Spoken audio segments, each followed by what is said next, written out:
I would like to begin this episode by acknowledging that I am located in Ottawa, Ontario, Canada, and I am privileged and honored to live and learn on the unceded, unsurrendered territory of the Anishinaabe Algonquin Nation. Hello, and welcome to Trench Leadership, a podcast from the front. Trench Leadership is a proud supporter of the Concussion Legacy Foundation for their leadership in advancing the study, treatment, and prevention of brain trauma for athletes, veterans, and other at-risk groups. Trench Leadership, a podcast from the front, is a show for emerging leaders of all professions that offers advice, inspiration, and practical tools from a diverse breadth of leaders who have made the mistakes, had the triumphs, and are still learning along the way. Here's your host, Simon Kardynal. Hi there, and welcome to another episode of Trench Leadership, a podcast from the front. Before we begin, I'm humbled to be able to say that Trench Leadership, a podcast from the front, was listed as number 8 in the top 20 for best Canadian leadership theme podcasts in 2022. I can't thank all of my supporters and listeners enough as we've traveled along this wild ride.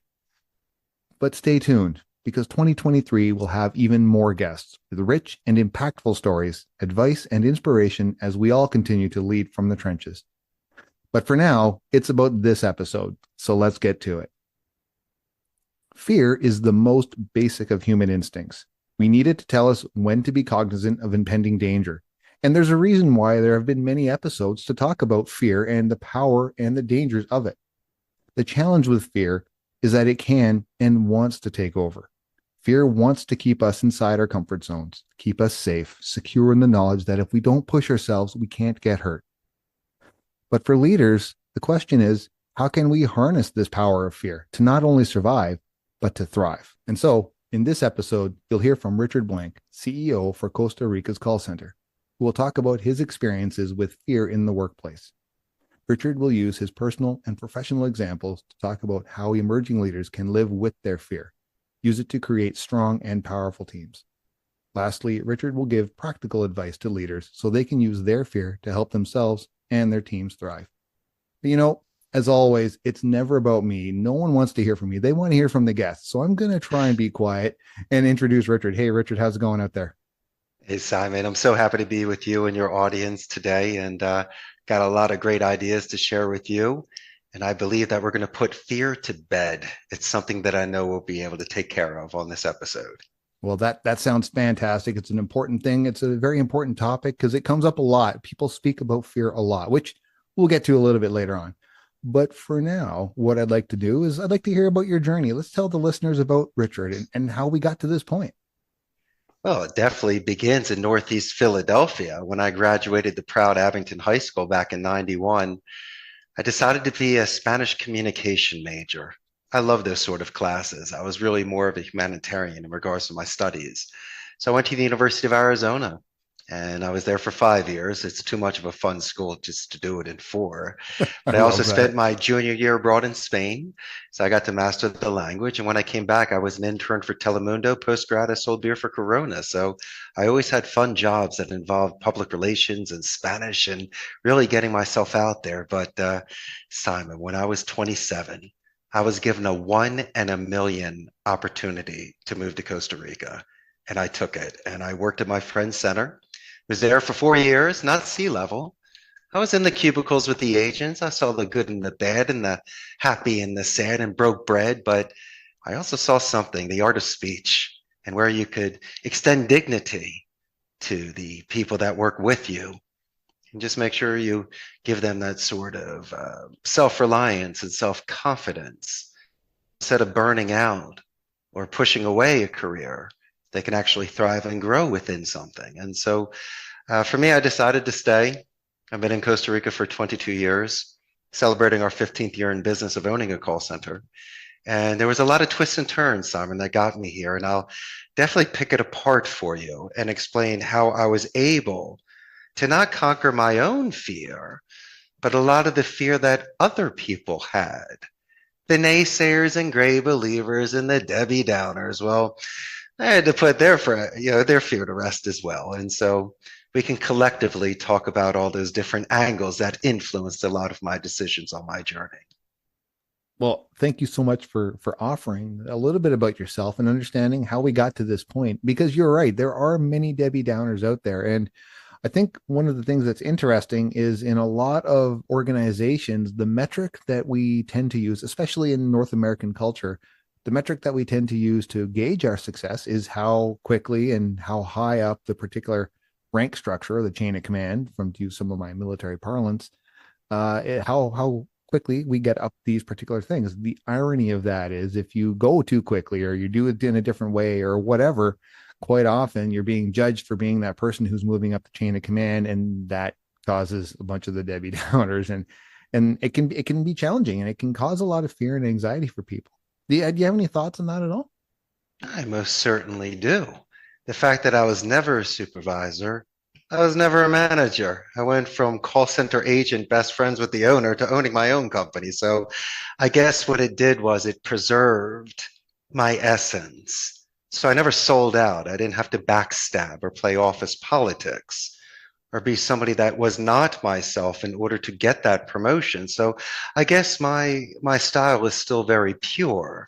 But then again, the best leaders are the ones that set the example, because if people are quitting and they're not working to their best potential, it is a reflection of the coach. I always believe that if a child is well behaved, well spoken, and knows their please and thank yous, it's definitely a reflection of the parent. And so even though I'm not taking all of the credit of individuals that come into my call center, I believe in nurture. So if they're with me, I can get rid of bad habits. I can extend to them very good soft skills, or maybe even some bedside manner. For me, I wish I had $1 million code that I cracked, but most of this stuff is just extending empathy, is to really being an active listener to somebody. And you were in the military, which I highly respect. And what happens is they train you so you come back alive, and that you save democracy, and that you're heroes for people. So your drill sergeants, they needed to bend you, but they weren't going to break you. And that's the thing with individuals. You work out in the gym until you feel the burn. And there are certain individuals that have made it off of mountains and across oceans when they should have been dead 3 weeks ago, but there's still some sort of light inside of them that they don't know where it came from. But obviously it was from their ancestors that had to hunt to survive, get through certain famines and certain sort of other issues, but make it through these centuries to get us to our strength today. So who am I to complain? I have every single luxury at my fingertips. And I think a lot of it, my good friend, is purely mental. I believe fear is a morbid anticipation of something that hasn't happened yet. Naturally, in the military, you can work against fear physically. There are ways to work against cold and heat and hunger and exhaustion. But it's the mental forced march. That's the fear that people need to overcome. And as much as you can be with your friends, you could still feel extremely alone. And it's when your head hits the pillow and you have those moments of clarity when you're looking at yourself in the mirror. How else are you going to put that fear to rest? And once you're not afraid of it anymore and you embrace it, you almost drink it and you can't wait to see it, then you've overcome it. And for me, it was all the, you've never opened a business before, your Spanish isn't good enough, you haven't lived abroad, what are you going to do with payroll, blah, blah, blah, blah, blah. Tell me something more I can't do. You're just giving me small challenges. And one by one, I was able to do and it's not that difficult. It's just about maturity, Simon. Sometimes, my friend, it's about impulse control. And how about this? You were mentioning earlier about delegation and promotion. Well, the only way that a tree trunk gets better is with branches and roots. I needed depth and I needed width, and I needed to bring people along with me in order to give me that sort of foundation, Simon, and that sort of stability. So I think if people have earned it through merit, through their hard work and through their vigor and showing grit and doing a spit handshake and giving their word, Well, then by all means, instead of the envy or the people that are against that sort of promotion, everybody can be in agreement that that individual earned it. And they were the best out of the whole crew. They were the strongest and the smartest. And in the military, it's exactly what you need in order for you to win every battle. And so, not saying that I can compare call centers to the military, but I've seen people burn out. I've seen people cry. And I've seen a simple F you on a phone call to somebody. It could break you. And we're talking about very delicate individuals in a certain stage of their life that I hold sacred, because there are outside influences, Simon, that may affect their work performance. Without maybe disclosing everything to me, you and I might be able to deduct what's happening with somebody. And through diplomacy and through strategic rhetoric, you and I could recommend putting water on your face, taking a 5-minute breath, or in my case, going downstairs and playing pinball with me in my game room. But these are the sort of things, my friend, that can be very consistent in regards to creating a sort of culture of reducing stress and having sort of habits that will eliminate stress. And so that's the sort of harmony and synergy that I think that we can build off from one another. I completely agree with you. And we do feed off of each other. When we're all doing okay, we will all kind of have that sense of things are okay. But if one person starts to get overwhelmed with having any type of fear for whatever the reason may be, then another will. These things are contagious. We can actually sense the concern and the stress levels that are coming off of other people. And the challenge of that is, as the leader, it's our responsibility to lead the group. But if everyone's running around stressed out, they're looking to us to be that leader. And then if we're stressed out and we're running around, allowing our fear to overwhelm us, that's going to have a trickle-down effect as well. Do you have any thoughts on that at all? Well, let's use the parachute theory. First, you need the parachute so you'll survive the jump. Second, they need to teach you how to jump and how to land and what to do, how to repair it, use the emergency chute, even showing you how to pack it. So I believe that anybody that is jumping out of an airplane, if they've gone through that sort of training and that sort of preparation, they might still have butterflies. But obviously the unknown gets reduced and the confidence gets increased. It's about giving a level playing field, certain resources to eliminate fear. And how about this? Since the majority, if not all of my agents, English is their second language, Simon, I will put it into perspective. Learning a second language is 10 times harder than any sort of campaign that I could put them on. So imagine that sort of structure and discipline that they've already proven prior to coming to my company. And so let's take a step back. Let's laugh at it. Why not walk in the rain and smile for a little bit? It's not going to hurt you. And if this is what you're choosing to do for a living, realize this: you might get hung up on for a living. You might be asking for clarification or edification on a phone call. And in the military, your military alphabet is key. When I use that to pronounce an exotic last name, with all due respect, or to verify an email address so it doesn't bounce back, and even someone like yourself, my friend Simon, you know perfectly well, if I started doing the Alpha Bravo Charlie Delta, you would say, I served. And then we talk about our families and how proud we are. And I've seen about a 30 to a 40% continued call ratio when we're concluding the call by verifying information in the military alphabet, especially around Memorial Day, veterans, or any sort of special holiday to really cheer on our heroes. It's really been something to just put the selling aside, and it's been able to assist us in regards to our converted calls. And so let's chip away at fear. Let's replace the bad part with something that's happy, the yin and the yang, the darkness to the light. And eventually you'll just have your 10% demon, the one thing you're just worried about that you could never kick. But 90% is something just by muscle memory and just through practice or even dedicated practice. You'll be hitting bullseyes. You can run 5 miles at 4 a.m. like you guys do. You can swim through icy water and all that stuff. When in the beginning, it seemed impossible. But the more that you test yourself and the more that somebody, I guess, balances the bike for you, Simon, to know the right time to let go. And even because you're Canadian and I'm from Philly, even let you skin your knee every now and again. Come on, you got to get a couple war scars there. But You get a it's a way couple, of yeah. growing up, you know? It's what you need to do. Oh, that makes perfect sense. And the big thing with these types of things that you had mentioned was I would suggest getting comfortable with fear. I'd like to use an example to expand on your example about learning languages. So I grew up speaking only English my whole life. In Canada, we're required to do some years of some French training, some French education rather.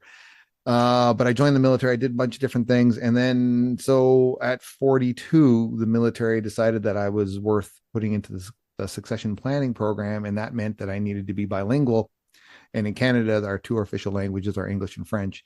So I had to learn French. So they put me on a year-long full-time French course, which was an amazing opportunity. But it's an interesting experience to go from being an expert in my field one day to not being able to put a 6-word sentence together the next day. That is a very humbling experience. And I knew that going in that this was going to be very difficult. And my fear didn't necessarily take over, but I certainly was feeling that. And as I got going through it, it was a very humbling experience to all of a sudden not be the expert in the room. And I'm doing these different things and I'm trying to talk. And it was difficult because we were living near Quebec. And so we'd be going out and I would try to speak French and most people were very good about it. And I don't remember the people that were very helpful with me. What I do remember are the people that would smirk and smile if I made a mistake. And that would just feed into my fear and my insecurities. But an interesting thing happened, although somewhere along the way, around the 6-7 month mark, I just accepted the fact that I just had a realization. I am not going to be able to do this perfectly, but I can do this. And I was able to embrace that fear. And then even if someone made a mistake, I even found myself stopping, apologizing for speaking mistakes in the language. And I just embraced that. And it was a difficult thing to do, but I had to let myself do that. And I guess what I'm getting at in my long-winded Simon type of way is to say that's important to get comfortable with whatever the fear points are that you're experiencing. If you can acknowledge them and not even necessarily embrace them, but just acknowledge that they're there, that will help overcome them or at least live within that fear and be comfortable with it because it doesn't go away. I still feel anxiety when I need to speak French and I'm not in an environment that is comfortable for me or familiar, but I don't let that beat me. I continue to press forward because the only way I'm going to get better is if I keep practicing, which just makes sense. What do you think Of about course. that? Well, listen, they might speak French better than you, but if you're better looking than they are, you still win that day. So don't worry about it. And secondly, look at it like a game. I always thought that it was like being James Bond if you could speak a second language in somewhere else.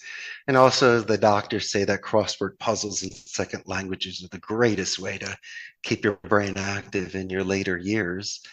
But it's also a respect thing. You're such an open-minded kind of guy, and it's just one more way to show good faith where your culture and traditions, which are so important where you're at, may not have the same effect somewhere else. But by showing that second language, to me, is not only just open doors, but has really given me an edge with my agents. I'm not just a visiting tourist or a person that locks himself in his office and signs checks. I walk rows. I really know everybody's name. I take a really big interest in their career growth by doing trainings and listening to their calls, but just by learning their language. And they might smile in regards to my accent, but look at it like a Marilyn Monroe beauty mark. An accent is cool. If someone has good grammar, if they're able to use proper vocabulary, and if their tone is confident and the phonetics is something you just might not be able to kick. I have a Philadelphia accent. It's very difficult for me.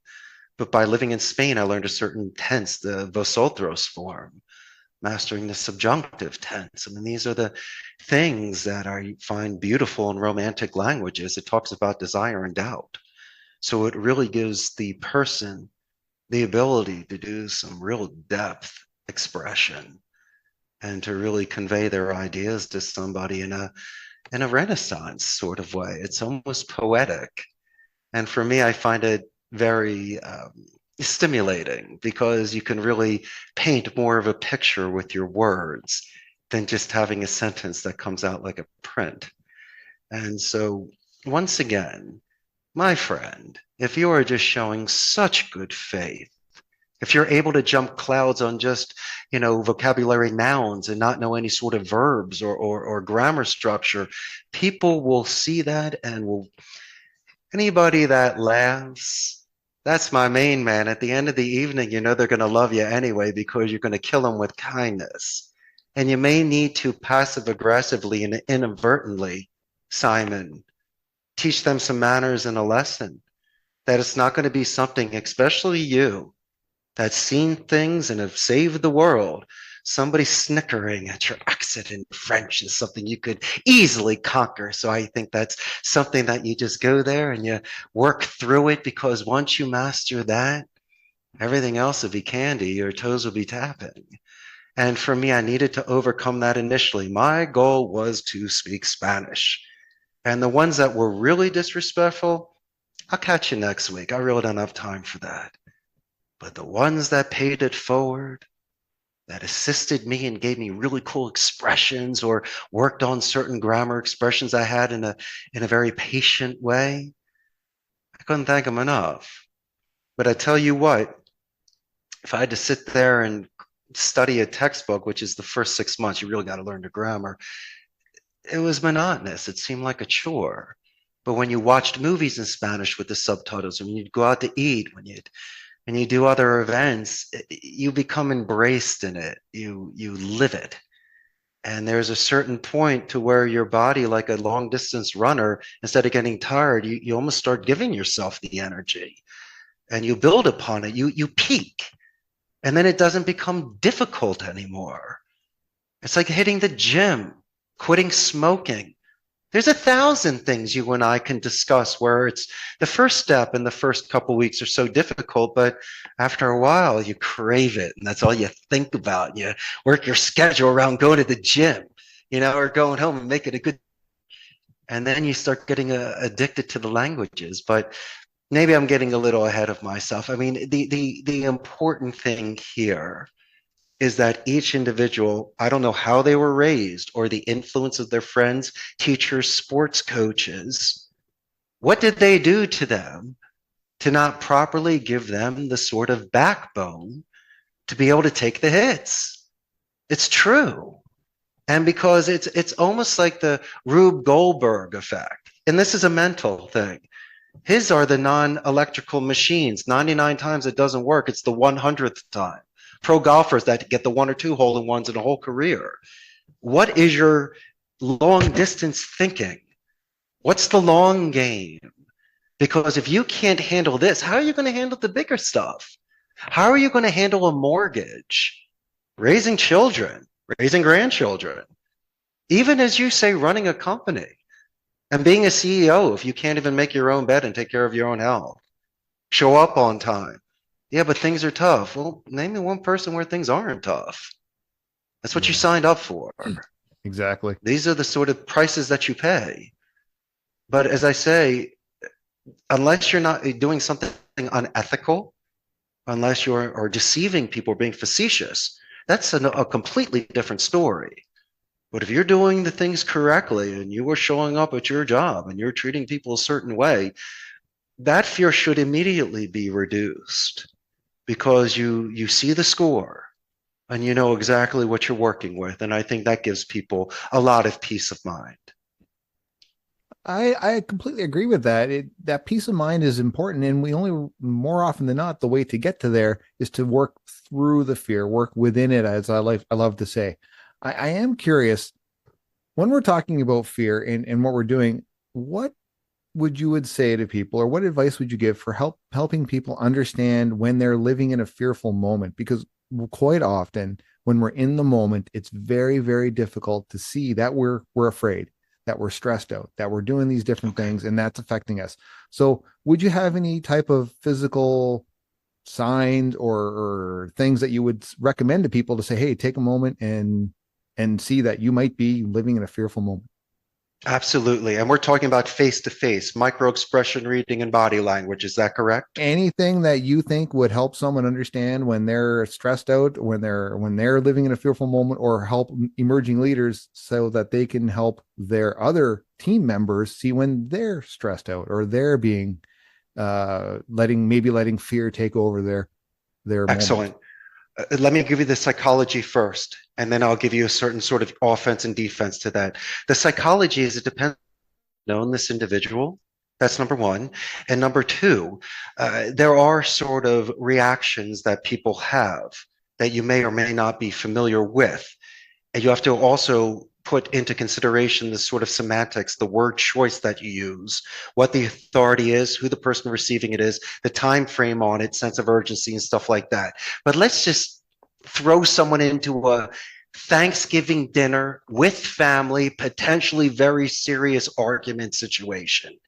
My suggestion for somebody where there may be heightened anxiety on your end or even somebody else's end, the first thing to do is to look in between their eyes, kind of like where the unibrow is.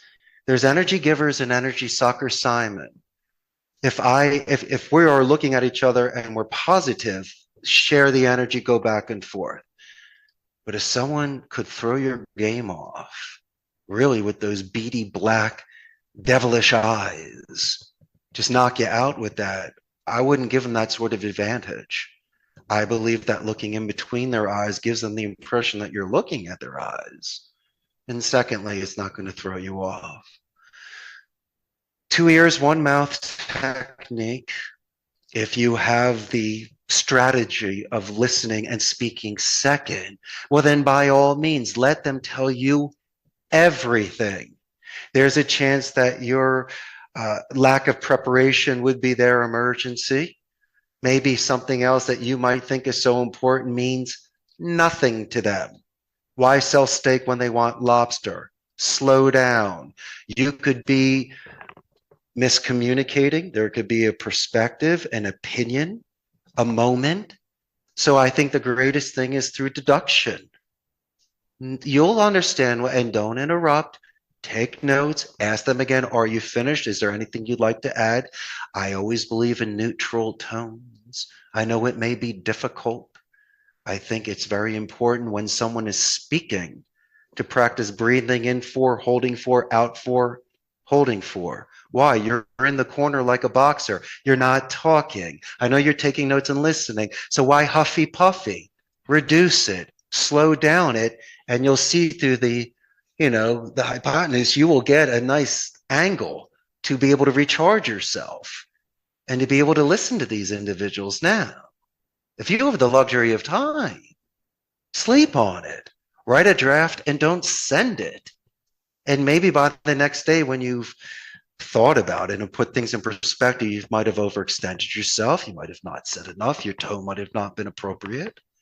And there's a very good chance of a reset instead of trying to put something back together that was baroque or having to walk back things that you say.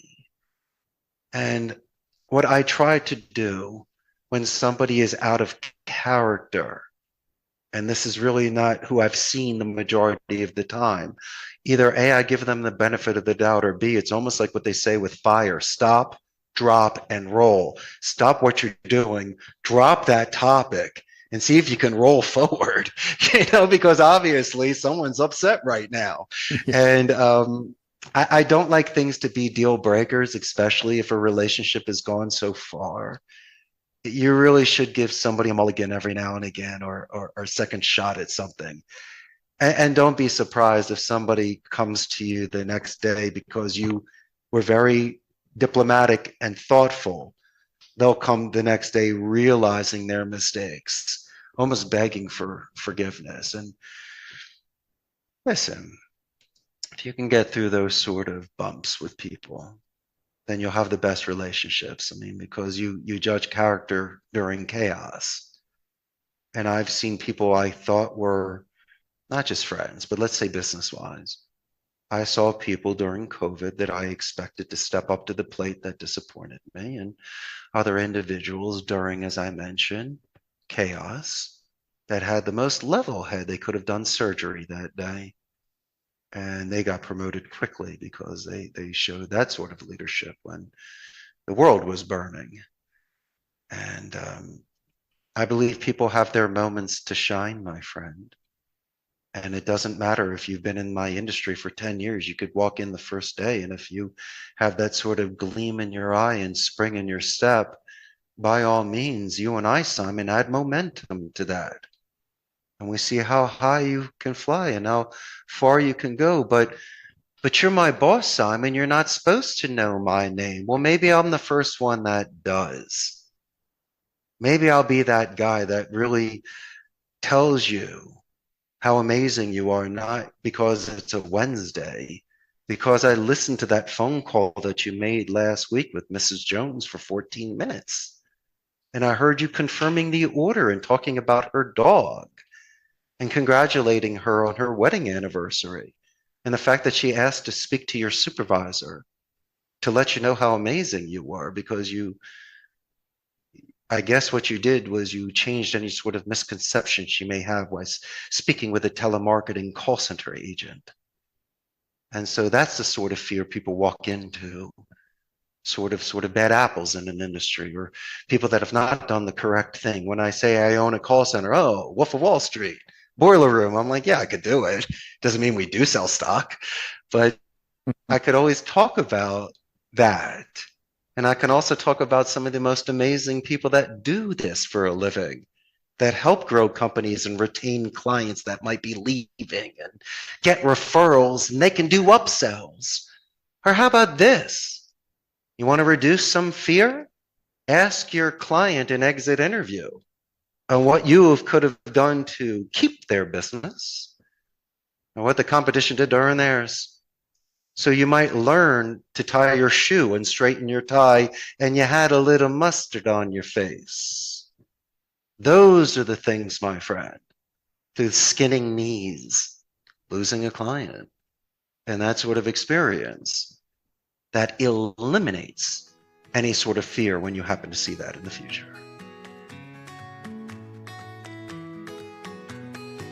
Hi there, it's Glenn, the voiceover artist. I'm back, and you guessed it, if you're hearing me, that means we're at the midpoint of this episode. Do you have a topic that you feel would benefit from emerging leaders? Then send us a note at simonk@trenchleadership.ca. And if your topic is used on the show, you'll be invited as a special guest host for your episode. Follow Trench Leadership, a podcast from the front, on Instagram, LinkedIn, Facebook, and Twitter. This podcast is made possible by listeners like you. And if you feel we've earned it, please help us grow our following by leaving a review and sharing the episodes on your social media platforms. And now, back to the show. I think that's an important point you bring up, is understanding that we are going to make mistakes. I've mentioned it many times in many episodes. We are going to make mistakes. We are going to shit the bed. There is just no way around that. We're all human beings, and that poop is going to flow. Well, that's just the way it's going to be. It's what we do with it. Do we allow that example or that moment to create more fear? Do we face it head on? It's a choice we have to make. It might be embarrassing. No one wants to poop their pants, but what do we do with that? Why did that happen? We figure it out. We move forward, and that's important. That's a very important point you brought up there. And when in the concept of that, I'm curious to know about how we might be able to, if we're inside one of these fearful moments, what advice would you offer emerging leaders to help one of their teammates get through this moment, to be able to remain level-headed, hopefully, to be able to remain productive and understanding how to keep going forward, even though it's a highly stressful, highly fearful moment?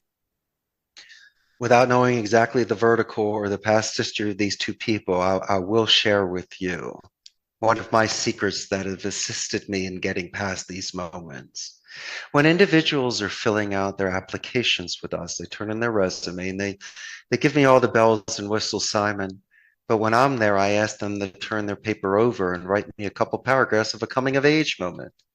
Why don't you tell me a time when you beat up a bully, saved a kitten out of a tree, you did something that you really were in your moment that helped you get to a certain stage of adulthood. So maybe I might use that as a nickname for you. I might remind you during that moment that when you were 12 years old, you were the first kid to walk across the dance floor and ask someone to dance. That took a lot of guts, but then when you were the first one to do it, everyone else started dancing and everyone had a great time. Someone needs to be a leader. Someone needs to be the apex. Someone needs to that sort of company culture. Look at it like this. As much as you're thinking about hitting the ball and dragging Johnny, leaders don't need to do that. I'm in awe when somebody finishes my sentence or knows what I'm thinking. So if this is a moment where an individual has the opportunity to either A, share some feedback, make a suggestion, or just how about this, my friend? Standing their ground. Well, then I think it's an excellent opportunity for them to show who they are. Maybe if you want to just do body language, you were taught this in the military. Shoulders back, chest out, chin up. Have a good posture to begin with. Secondly, look, as you say, someone in the eyes. And if they're berating you, if they're making suggestions to you, take it. Because when it's your turn to speak, as I mentioned earlier, through passive aggressive, inadvertent gestures, you can teach them to be more respectful on how you answer. There are ways to readjust a tone. You can move that physics. And if he wants to yell at me 6 times, I can buffer boomerang him back 6 times. I'll buffer your negativity. I will name drop you. I will let you know that's an excellent question. Glad you brought it up. We should be speaking about that. Repeating what you said to me, Simon, so I can show active listening and send it back to you in a positive way. I'm not going to do too much. We're not going to spill it over, but 1 feet, 2 feet, that stuff makes a difference. It moves things forward. You were even talking about World War I on these battlefields. People were fighting all day just to win a foot. And I believe that through this sort of non-aggressive nature, where you don't need to yell back or curse or stamp your feet, people are watching you. I think it's an excellent way to show leadership. Now, it depends. Did this individual make a mistake?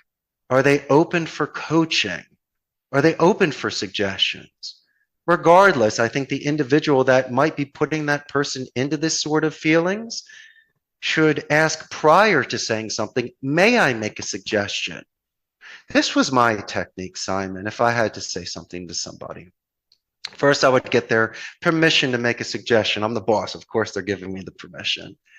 But then again, my friend, I would tell a story about when I was in their shoes, the days I had more hair and I was a younger man. But I'll talk about the first time I was hung up upon, or when I mispronounced certain words in the military off proper, or there were times my timing was off. And so I was being relatable and, as you mentioned earlier, humble. But to let them know I've been there, so don't spin it. I know this and I've mastered that level. So if we're going to discuss it, let's bring it out in the open. Let's understand it. Let's take it apart so we can put it to bed and move forward. Because if you do it a second or a third time, you weren't paying attention, or you don't have the sort of initiative to make yourself better. And you and I, my friend, we got hundreds, if not, you mentioned earlier, thousands of people that are under your supervision.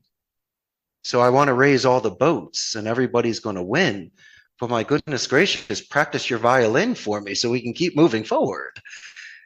And if you do that, then you'll get my time and you'll get my respect. So a lot of it has to do, my friend, about meeting me in the middle.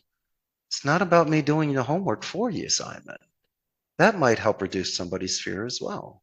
So what I'm hearing in all of that is the need to be prepared in all of the different ways that means. Be prepared for ourselves, be prepared for our team members, and the more prepared that we feel, the more knowledge and power we have, and it's easier to control that fear and hold it back, which makes perfect sense because in the military sense, there is a reason why we drill so much, so often, and so hard. And part of that is that preparation, that constant working at the same thing, all of us doing the same thing at the same time, and all of us instinctively knowing how to move, that we can trust each other are going to move the same way. Right. When the fit hits the shan, the fact of the matter is, when we're ready to go and we need to be courageous, we can do that because we can rely on our experiences to help us get going, to press forward, to go towards the bullets instead of not doing that, which is what the fear instinct, fight or flight, is trying to tell us to do. That creates that sense of power and helps us get through the fear. Is that an accurate assessment of what you were just saying? Absolutely. Dedicated practice, things that when you're not in the office, if you're continuing to do this. But for me, I believe that extending their vocabulary has been essential in increasing their confidence levels. Let me give you a great example. We emphasize the thesaurus so you can focus on similes. Obviously, people use the word help, and it's okay, but it can evoke a sort of ego defense, or people don't want to feel like they're being helped and they're helpless. But I prefer using words like guide, assist, lend a hand. These are the sort of things that avoid rabbit holes. You can save time on a phone call and a conversation. And, it's somebody that's in crutches. May I help you? No, don't help me. Allow me to assist to open the door. They'll take it differently and say, sure, you may assist me. Or may I guide you to show you where the steps are? It's different that way. And by choosing that sort of vocabulary, instead of saying, excuse me, we ask for my clarification. Simon, for my edification. These are small swords that we fall on and hills that we die on, because they're not going to kill the call. But if someone's cell connection is terrible, if there's noise in the background, dog barking, children, the works, instead of throwing it on you, throw it on me. For my clarification, did you say ABC? And so we've seen through the thousands and thousands of phone calls that we've analyzed, but just by doing that simple one-word tweak, it has really kept the tone positive, and people have not found it offensive. And so your generals in the Army go to school for public speaking and public relations. They know how to keep up their appearances. And for me, by growing up how I did, and the manners that were taught to me by my parents and grandparents, I knew not only my please and thank yous, but I don't know if you remember Leave It to Beaver. It was almost like Eddie Haskell. You're just extra charming, And so I do remember that guy. Yeah. I was always the friend that my friend's parents said he can come back because he was just so polite and so nice to us, but in a genuine, sincere way. But I knew how to be extra kind and let them know how delicious their spaghetti sauce was. And at a very early age, ingratiation really taught me that people like compliments, they like sincere thought, and people that will say things. And when I'm on the phone with individuals or just meeting with people, I will notice what they put their time and efforts into. Prior to this podcast, you and I, we've had multiple calls, and we're very, very interested in each other's lives. But you have a beautiful collection of framed diplomas and awards behind you. And prior to this podcast, we talked about each and every one because I was so interested and you were so proud. And those are the sort of things that I like to do with everybody, because everyone has an amazing story. And, Simon, not only am I your biggest fan, but now I'm like a super fan. I mean, you keep impressing me in your audience. But people need to know that. People need to know that besides us sharing ideas tonight and supporting one another, that we are friends and we do have an active interest in each other's lives. And those are the sort of things that reduce the fear of being on a podcast with you tonight, because Simon, it's almost like being in your home up there in Canada. And These are excellent examples for your audience, real examples on how you and I have reduced fear for myself to share these stories with you and be here tonight. And so it's very simple, my friends. It's all right out in front of you. You can touch them. You just decide to pick them up and put it in your magic bag and use them accordingly. I thank you very much for being a super fan. I'm Yeah. blushing right now a little bit about that, and I love that so much. As you were talking about the different things, the thing that came to mind to me is the fact that fear is just one of those things that it can embrace us, and we can work on these things together. And you had said how you try not to use the word help. You found other ways to get to that point. What I do, I do something very similar. I don't use the word help too often. I tend to use the phrase of, well, let's figure this out together. Instead of I can help you with that, let's figure this out together. Because my mindset is I'm creating an environment where we are all invested in whatever achieving whatever the goal needs to be, and trying to create it in a positive set. Even though it may be a stressful situation, we can collectively bring our brains together and succeed in whatever way we need to. Same idea. I think that's very similar to what we're saying. So I love how you're talking about that. I think that's a really important point for leaders out there, is shifting just a little bit of the wording to create it in such a way that it's making all of us come together, and giving everyone an investment in the solution is important, even if they don't realize it's happening. And do things privately. You praise publicly and you critique privately. You don't need to make a show on the floor and give somebody a walk of shame. That's one of the worst things you could do for somebody. Oh, yes. I'm not going to say I completely agree, because I've said that a whole bunch of times in here, but I do completely agree. So I just did it.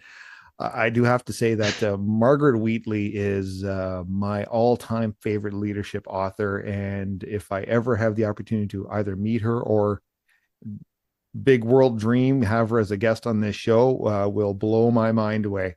And I just like to quote her really quickly, if I could, where she talks about fear. And she says, when we can lay down our fear and anger and choose responses other than aggression, we create the conditions for bringing out the best in us humans. And I completely agree with that as well.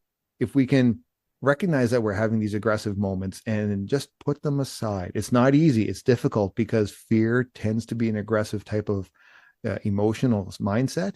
But if we can recognize that we're in that moment and push that aside, find strategies to do that, that will be the catalyst that will help us move forward, work within our fear, work through our fear, whatever we need to do to achieve whatever the goal has to be. Do you have any thoughts on that at all?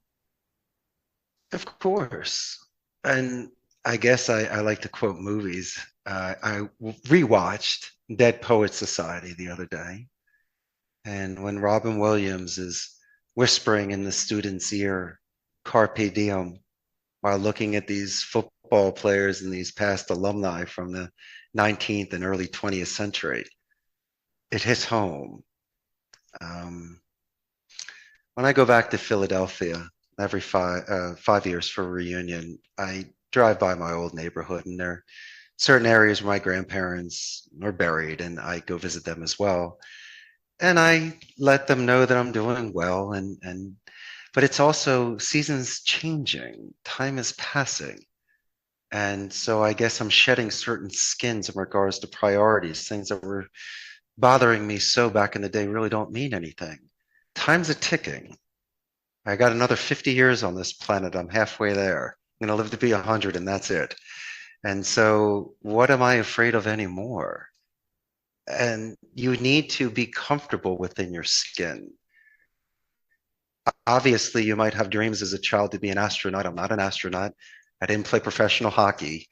But other dreams I had, by learning languages and marrying the girl of my dreams, starting a company and having certain luxuries, sure, that's great. But really, if you think about it, some of the greatest experiences you have were making best friends or showing you could do something. A lot of the fear that people have is because they're comparing themselves to others. And I do understand there are certain levels where if you're an athlete, the fastest runner wins, the highest jumper wins. But there are certain times where eclectic individuals, geniuses, people that really think outside the box, like Patch Adams in Dead Poet Society, two characters Robin Williams played that were outside the box, but were geniuses. They cracked codes. I was a huge fan of General George Patton and his military style. I like Chesty, his military style. I loved seeing leaders with their people that earn that sort of. I really enjoyed that, and so for me, at this age that I'm at right now, I don't embrace the fear. I don't egg it on. I don't want to see it every day. But I'm getting too old for it. And it's almost like a boxer that's used to the hits. Not saying my life has been terrible. I've been very blessed, but everybody has their ups and downs. And it gives you that sort of backbone. You can take it. And so for me now, at this stage, to reduce somebody's fears, the best thing for me to do is to pay it forward. I'm not going to give somebody shortcuts, but I'm going to let them know what to avoid or the certain areas that I did in order to build strength and to have that endurance and to have that sort of vision to move forward in my life. When nobody is a communication major, Spanish major, non-Ivy League, moving abroad, look at those odds. And if you told me that as an 18-year-old man, I would say, sign me up. And then if you let me know that I'd be driving convertibles and having pinball machines, I would say, I'm definitely going to do this.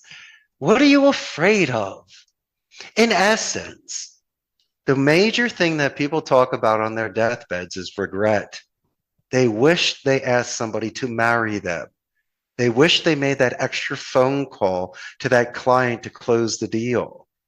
Or instead of staying in on a Saturday night, going out with their buddies, trying something, doing something. As long as your intentions are honorable and you're doing things with good faith, then by all means, take your leap of faith. You remember Papillon? Guy got off the island on coconuts. Sometimes you walk through deserts. We spoke about forced marches earlier. But if you believe that you will get out of that cave, off of that island, then that's what you're on right now. You're on the island of fear. You have the ability to get off of it. Or if you decide to live there, do what Gilligan's Island did and make it a fun place to live if you have to be on the island of fear. Yeah, exactly. Because when I was there, you may as well enjoy it. Yeah. I tell you what, when you're telemarketing, it's not fun. But there are certain ways you can make a game out of it, where if you do certain name drops or you show active listening or do company name spikes, you can get through it. Whistle while you work. There are certain ways when you've seen videos that people that work in the kitchen, when they're doing dance moves when they're making pizzas. It's really just your perspective, my friend. That's why people in the gym love the burn. That's usually the best part of lifting weights. Those are just my thoughts. It's not living on the edge. Really, Simon, what it is living. That's all I could really stress to you and your amazing audience. Well, and that's absolutely it. We have a choice to make when we are confronted with fearful moments. How do we choose to do that? Do we choose to live with them? Do we choose not to live with them? Those decisions are there and we have to go with them. All of this, I have to say, has just been absolutely fantastic. We have talked a lot about understanding fear. We've talked about the power of fear, which was a bit of an unintended choice, but we went that way and it's fantastic. I love that because it's important to note that it can overpower us. And we offered some advice for how people who are in these moments can understand their own fear, how to work through it, and if they're an emergent leader, how they can help their team members get through those fearful moments. So with all of that, I do think this seems like a good time to roll into the lightning round. What do you think? Lightning round it is. But before we do that, let me share one last thing with you, if I may. Of course. I call it a romantic death. What does that mean when you make a phone call to someone and they hang up on you? And that happens a lot to a lot of our agents. So, in order for you to jump clouds and really have a romantic death, I suggest them to do some name drops, to say the name of the company better than they do. If they ask who you are, repeat the question in a certain way with a smile. And I think it's an excellent way for you not to lie, to show respect. Trench leadership, Simon, how are you today? Not interested. Click. I sounded great. I said Simon, and so these are the certain ways that even if you last 1 minute in the battle, it was a beautiful minute. You shot how many arrows? What'd you do with that sword? It was a beautiful death. And you'll be loved for it. And so if people can do that 100 times a day, the 101 time, when you get through, imagine what happens then. You're ready to slay the dragon now, aren't you, Simon? I love it. I love it. Fantastic. Thanks so much for that. Romantic death. I'll be thinking about that. Had to be done. I love it. Love it. So what you got? So what we're going to do, folks, is we're going to run into the lightning round. And as always, I always give the guest a copy of the outline, but I do not tell them the 5 lightning round questions. They are leadership related. Are you ready?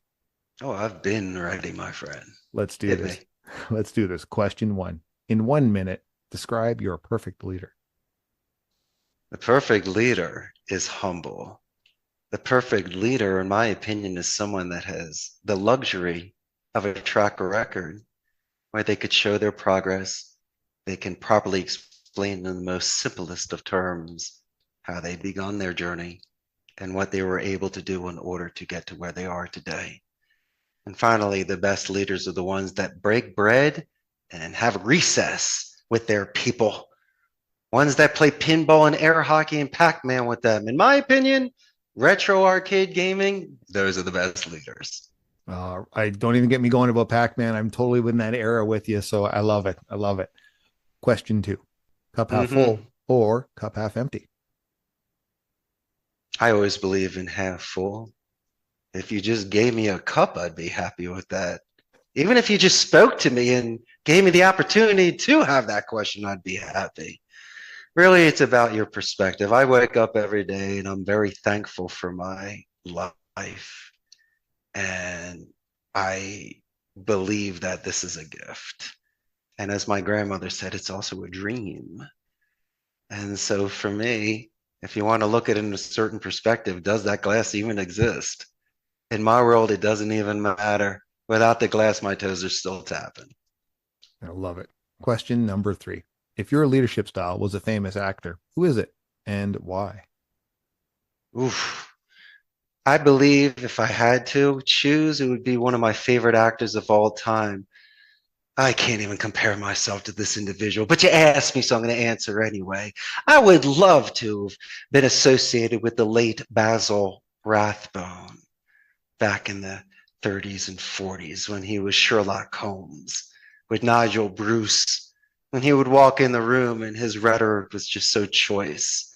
And he was excellent with rebuttals, and naturally through his intelligence and once again genius, which so many questioned, he was able to crack some codes and solve cases. Perfect. Question number 4. What would you like to improve about your leadership style? I guess it's really about maturity. I mean, I'm 50 years old, but I still, from time to time, not just think like a child because of the video games that I like, but I guess I take things in a personal way. If I've been with someone for a long time and we started strong, and all of a sudden they peace out and don't give it 2 weeks notice, I am responsible for my client and I can't fix it. But I think looking in my eyes, handshake, we had a good run together sort of conversation would be a excellent way to end a working relationship. Doesn't mean that we can't be friends, but there are certain things professionally that I guess I expected more from individuals. But in this industry, in the call center industry, there is some sort of attrition and rotation. So it's expected. And the last question, what do you think is your leadership strength?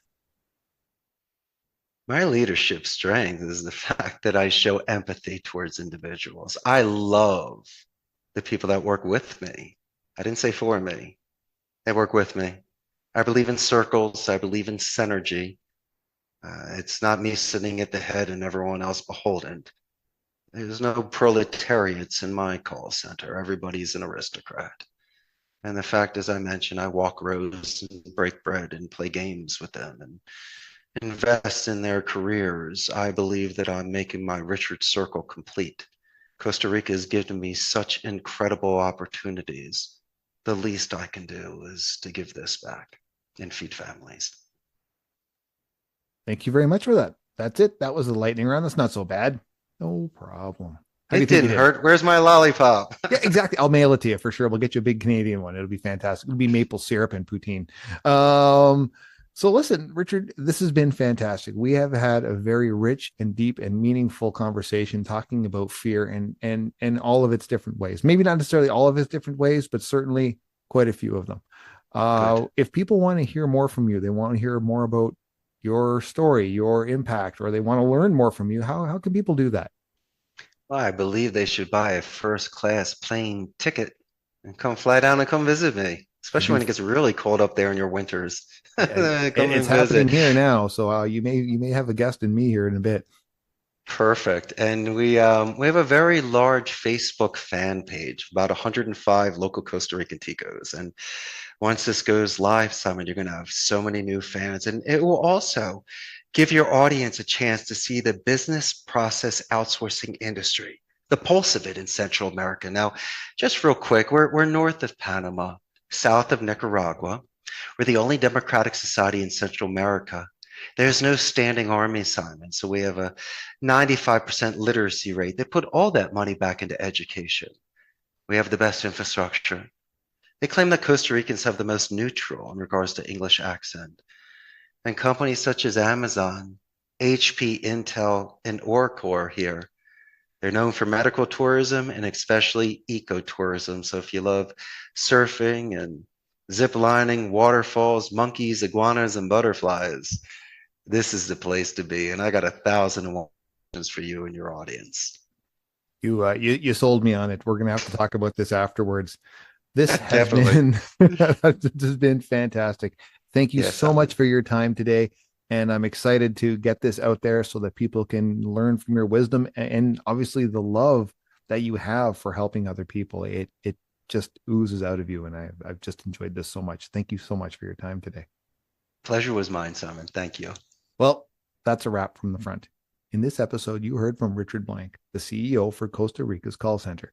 And in this episode, we talked about fear. We talked about the need to understand it, see it, work within it, work outside of it, work behind it, beside it, whatever way that works best for you to understand how to not let fear conquer you, but to let the fear be a tool that you can use to conquer whatever it is that you and your team need to take care of. We also talked about how we can find ways to use these items in a practical sense to help ourselves and our team members. But most importantly, we talked about the need to make sure that we're able to use fear in a way that makes the most sense for all of us, to be comfortable with it, and to be able to keep going forward. Thanks for tuning in, and remember, leadership without passion limits the depth of your vision. So, how was the episode? Were you engaged? Did you finish the episode with a piece of leadership ammunition to help you lead from the trenches? Was this episode relevant and helpful? If so, never miss an episode by following us on all of your favorite podcast feeds. While you're there, and if you feel it's merited, please consider leaving an episode review. If the episode missed its mark, we need your help to refine the topic, so reach out and let us know how we can improve the show for you and all of our listeners. Be sure to join us next week with your host, Simon Kardynal, for another episode of Trench Leadership, a podcast from the front. A proud supporter of the Concussion Legacy Foundation and Project Enlist. Episodes produced by iGlen Studios. Music provided by Ashamalov Music.